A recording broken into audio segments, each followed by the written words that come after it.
आकाशवाणी मुंबई. मी शैलेश मोहिते. आणि मी नम्रता कडू. प्रादेशिक बातम्या देत आहोत. ठळक बातम्या.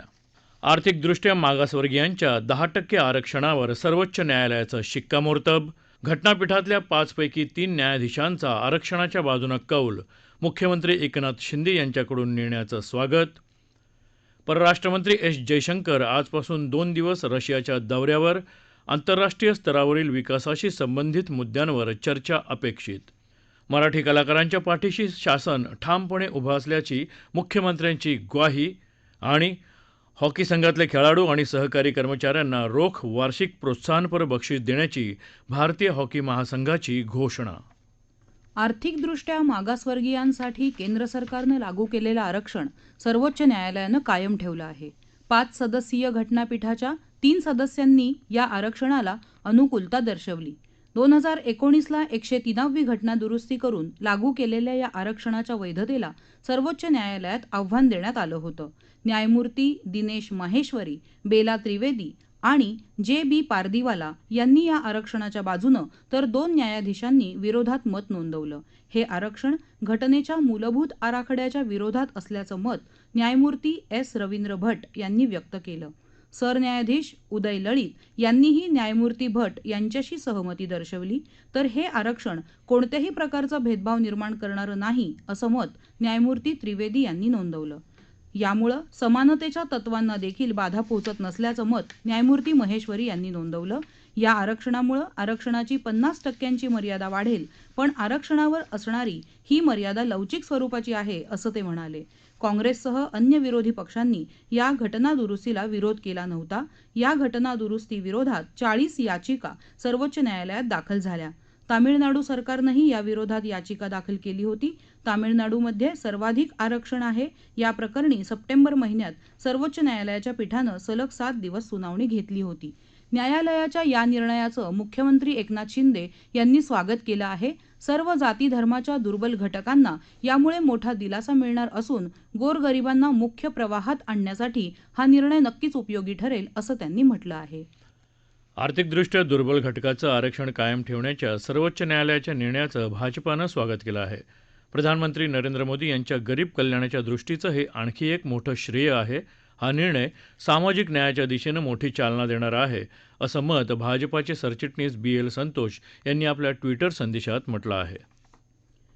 केंद्र सरकारनं काही महिन्यांपूर्वी 17 ते 25 वयोगटातल्या युवकांच्या लष्करातल्या 4 वर्षांच्या भरतीसाठी अग्निपथ ही योजना मंजूर केली होती. या योजनेअंतर्गत भारतीय हवाई दल आजपासून अग्निवीर वायूसाठी नोंदणी सुरू करत आहे. आज संध्याकाळी 5 वाजल्यापासून ऑनलाईन पद्धतीने नोंदणी सुरू होईल. नोंदणीसाठी या महिन्याच्या 23 पर्यंत मुदत आहे. अग्निवीर वायूसाठी ऑनलाईन पद्धतीनेच अर्ज स्वीकारले जातील. या भरतीसंदर्भातील अधिक माहिती हवाई दलाच्या अग्निपथवायू.cdac.in या संकेतस्थळावर मिळेल. देशव्यापी कोविड प्रतिबंधक लसीकरण मोहिमेत आज सकाळपासून सुमारे 76,000पेक्षा जास्त नागरिकांचं लसीकरण झालं. त्यामुळे आतापर्यंत लाभार्थ्यांना दिलेल्या मात्रांची एकूण संख्या 219,72,00,000च्या वर गेली आहे. त्यात 22 कोटींपेक्षा जास्त लाभार्थ्यांनी खबरदारीची लस मात्रा घेतली आहे. राज्यात आज सकाळपासून 822 नागरिकांचं लसीकरण झालं. राज्यात आतापर्यंत लाभार्थ्यांना दिलेल्या मात्रांची एकूण संख्या 17,74,00,000च्या वर गेली आहे. त्यात 93,75,000पेक्षा जास्त नागरिकांनी खबरदारीची लस मात्रा घेतली आहे. राज्यात काल कोविड-19च्या 230 नव्या रुग्णांची नोंद झाली, तर 309 रुग्ण कोरोनामुक्त झाले.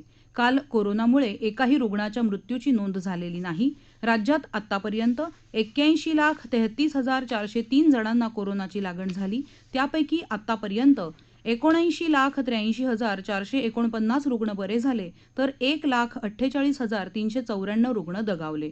सध्या राज्यात 1,560 रुग्णांवर उपचार सुरू आहेत. राज्याचा रुग्ण बरे होण्याचा दर 98.16% तर मृत्यूदर 1.82% इतका आहे. छत्रपती शिवाजी महाराज यांचा इतिहास सर्वांपर्यंत पोहोचावा या उद्देशानं महाराजा शिवछत्रपती प्रतिष्ठान आणि दिल्ली मराठी प्रतिष्ठानच्या वतीनं नवी दिल्लीतल्या लाल किल्ल्यावर जाणता राजा या मराठी नाटकाचं हिंदी भाषेतले प्रयोग 2 ते 5 नोव्हेंबर दरम्यान आयोजित करण्यात आले होते. 40,000हून अधिक रसिकांनी या कलाकृतीचा लाभ घेतला. या नाटकाचा आणखी एक प्रयोग रसिकांच्या विशेष मागणीवरून आज होणार आहे. या नाटकाला मिळालेल्या प्रतिसादाबद्दल आयोजक वैभव डांगी यांनी नवी दिल्लीहून आकाशवाणीला याबाबत माहिती दिली. भारताला नृत्य कला आणि शास्त्रशुद्ध संगीताची परंपरा लाभलेली असून या परंपरेत संस्कारक्षम समाज घडवण्याची क्षमता आहे, असं राज्यपाल भगतसिंह कोश्यारी यांनी म्हटलं आहे.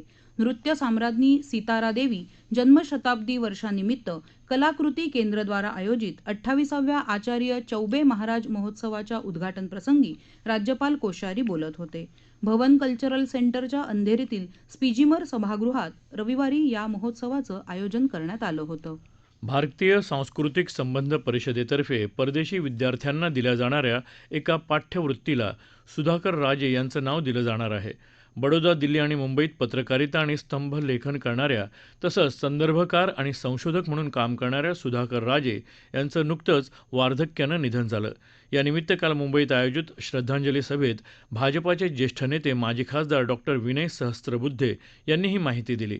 वाचन आणि मूलभूत चिंतन यांचं लेखक म्हणून नेमक्या शब्दात प्रकटीकरण करणारे सुधाकर राजे यांनी एक आदर्श प्रस्थापित केला आहे, असंही सहस्त्रबुद्धे म्हणाले. सुधाकर राजे यांच्या साहित्य संपदेचा प्रसार करण्यासाठी पुढाकार घेतला जाईल, असं आश्वासनही त्यांनी दिलं. या प्रादेशिक बातम्या आकाशवाणीच्या मुंबई केंद्रावरून देत आहोत. केंद्रीय परराष्ट्र व्यवहार मंत्री एस जयशंकर यांच्या 2 दिवसांच्या रशिया दौऱ्याची सुरुवात आजपासून होत आहे. भारत आणि रशिया दरम्यान नियमित उच्चस्तरीय बैठकीचा हा एक भाग आहे. या दौऱ्यादरम्यान रशियाचे परराष्ट्र व्यवहार मंत्री सर्गई लेव्हरोव्ह यांच्याशी ते चर्चा करतील.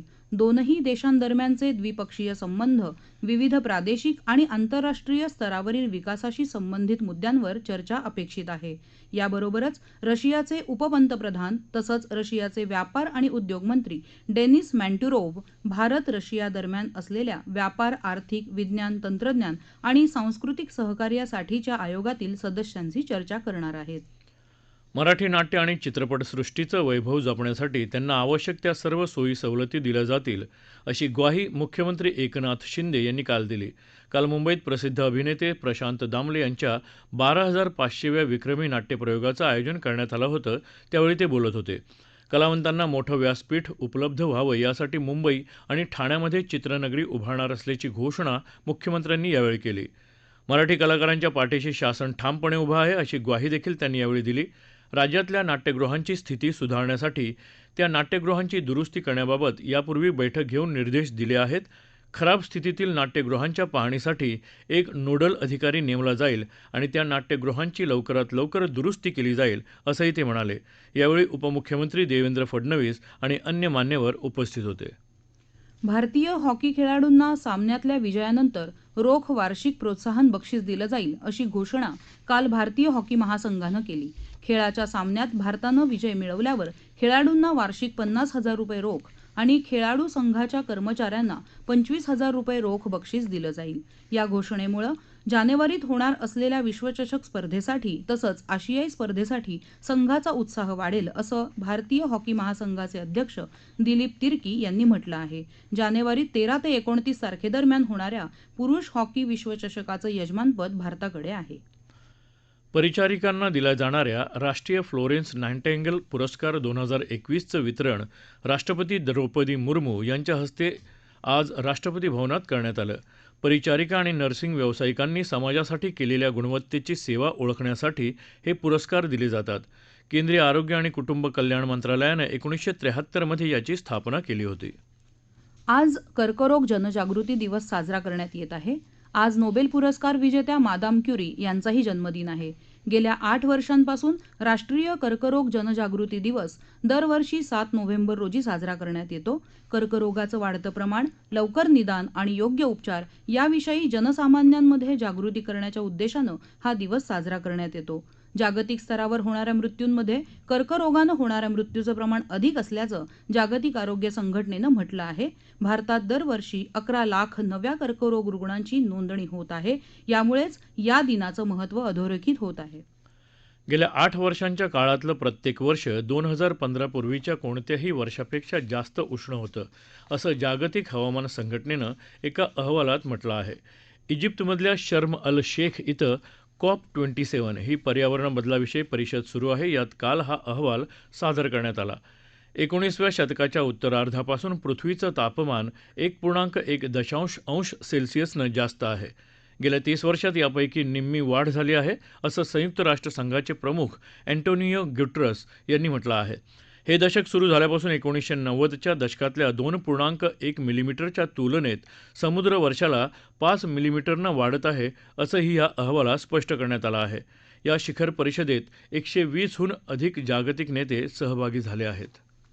येत्या 20 ते 28 नोव्हेंबर या काळात गोव्यामध्ये आयोजित केल्या जाणाऱ्या 53व्या इफ्फी अर्थात भारतीय आंतरराष्ट्रीय चित्रपट महोत्सवामध्ये यंदा एकूण 15 चित्रपट प्रतिष्ठेच्या सुवर्ण मयूर पुरस्काराच्या स्पर्धेत आहेत. यामध्ये 12 आंतरराष्ट्रीय तर 3 भारतीय चित्रपटांचा समावेश असून ते कलेचं, सौंदर्यशास्त्र आणि राजकारणाच्या नव्या प्रवाहांचं प्रतिनिधित्व करतील. इफ्फी महोत्सवाच्या 3ऱ्या वर्षी सुरू करण्यात आलेला सुवर्ण मयूर पुरस्कार हा आशिया खंडातला सर्वात प्रतिष्ठेचा चित्रपट पुरस्कार समजला जातो. यंदाच्या वर्षी पोलिश चित्रपट निर्माते क्रिझिस्टोफ झानुसी यांचा परफेक्ट नंबर, मेक्सिकन चित्रपट निर्माता कार्लोस इचेलमन कैसर यांचा चित्रपट रेड शूज, इराणी नाट्यचित्रपट नो एंड आणि हिंदी चित्रपट द काश्मीर फाईल्स हे चित्रपट या पुरस्काराच्या स्पर्धेत आहेत. लष्करी कमांडर्सच्या परिषदेला आजपासून दिल्लीत सुरुवात होत आहे. देशाच्या संरक्षणाच्या बाबतीतले वर्तमान आणि पुढचे मुद्दे तसंच भावी मार्गक्रमणावर यावर आधारित परिषदेत सविस्तर चर्चा होईल. या 5 दिवसीय परिषदेत भारतीय लष्कराचे वरिष्ठ अधिकारी आणि लष्कराच्या विविध विभागांचे अधिकारी यांच्यामध्ये सविस्तर चर्चा होईल. भारत चीन वर्तमानातले लष्करी संबंध तसंच राष्ट्रीय सुरक्षेला असणारी तंत्रज्ञानाधारित आव्हानं या विषयावरही तज्ज्ञांची व्याख्यानं आयोजित केली आहेत. भारतात लोकशाहीचा चौथा स्तंभ म्हणून समजल्या जाणाऱ्या माध्यमांनी लोकांना विश्वासार्ह, अचूक आणि वास्तवपूर्ण बातम्या द्याव्यात, असं आवाहन केंद्रीय माहिती आणि प्रसारण राज्यमंत्री डॉक्टर एल मुरुगन यांनी केलं आहे. बंगळुरू इथं काल कन्नड भाषेतील एका वृत्तवाहिनीचं उद्घाटन करताना ते बोलत होते. ते पुढे म्हणाले की केंद्र सरकार माध्यम स्वातंत्र्याचा पुरस्कार करते, मात्र माहितीच्या स्वयंनियंत्रण आणि स्वनियमनासाठी सरकारनं त्रिस्तरीय व्यवस्था विकसित केली आहे. त्यानुसार राष्ट्रीय हित आणि संरक्षण दलाबद्दल चुकीच्या बातम्या देणाऱ्या समाज माध्यमांवरील यूट्यूब, ट्विटर, फेसबुक यांच्यावर सरकारनं कारवाई करून 200 खाती बंद केली आहेत. पालघर जिल्ह्यात जव्हार सिल्वासा मार्गावर आज सकाळी एसटीच्या 2 बसगाड्यांची टक्कर झाली. या अपघातात एका बसचा चालक गंभीर जखमी झाला आहे.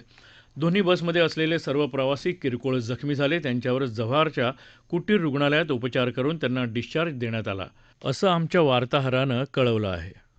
दोन्ही गाड्यांच्या चालकांविरुद्ध जव्हार पोलीस ठाण्यात गुन्हा दाखल केला असल्याची माहिती जव्हार पोलीस ठाण्याचे पोलीस निरीक्षक सुधीर संखे यांनी दिली आहे. हिंगोली जिल्ह्यात वसमत शहरातल्या मामा चौकात आज पहाटे पोलिसांनी एका गाडीतून 1,35,500 रुपये किमतीचा गुटखा जप्त केला. या गुटख्यावर शासनानं बंदी घातली आहे. गुटख्याची वाहतूक करणारी गाडी पोलिसांनी ताब्यात घेतली असून या प्रकरणी गुन्हा दाखल केला आहे. ठळक बातम्या पुन्हा एकदा. आर्थिकदृष्ट्या मागासवर्गीयांच्या 10% आरक्षणावर सर्वोच्च न्यायालयाचं शिक्कामोर्तब.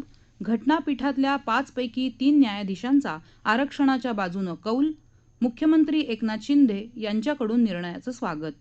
परराष्ट्रमंत्री एस जयशंकर आजपासून 2 दिवस रशियाच्या दौऱ्यावर. आंतरराष्ट्रीय स्तरावरील विकासाशी संबंधित मुद्द्यांवर चर्चा अपेक्षित.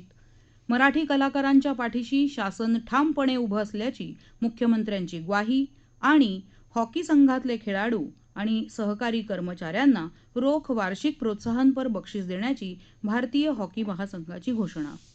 आकाशवाणीच्या बातम्यांसह जगभरातल्या बातम्या तुम्ही ट्विटरवर AIRnews_मुंबई या हँडलवरही दिवसभर पाहू शकता. याबरोबरच आकाशवाणी मुंबई केंद्रावरचं हे प्रादेशिक बातमीपत्र संपलं. नमस्कार.